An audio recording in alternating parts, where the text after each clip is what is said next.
give a fuck how old you are. These are my thoughts on the whole Kimi Antonelli situation, and it might be slightly deviant. So at the previous race weekend, the Qatar Grand Prix, at some point in the race, Max's race engineer GP saw information, limited information about Kimi, and thought that he'd like purposely let Lando by. It's like, because why would you do that? After seeing more information, it actually made more sense that Kimi had like experienced oversteer, and as a result, like Lando took advantage of that, as you would expect Lando to do. So that was cleared up by Toto, by GP, and then Helmut Marko, our little geriatric, was just like, blah, blah, blah, basically being like, sabotage, which is insane coming from you, sir, coming from you.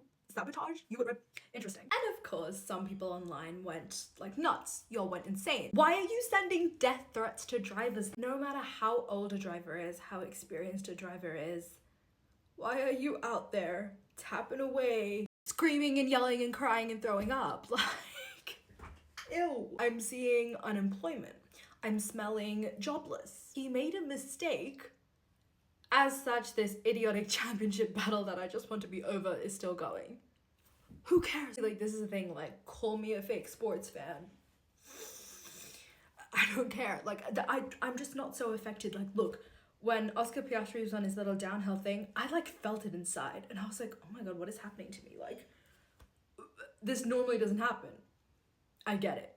Sports does sort of, like, you know, national identities and, like, pride and stuff, but, like, get a job. Here's where I deviate slightly. A lot of people have been saying like, oh, he's only 19, he's just a rookie, like rookies make mistakes and blah, blah, blah. I agree. However, I've also seen people saying, let's vote him driver of the day in Abu Dhabi to show our support.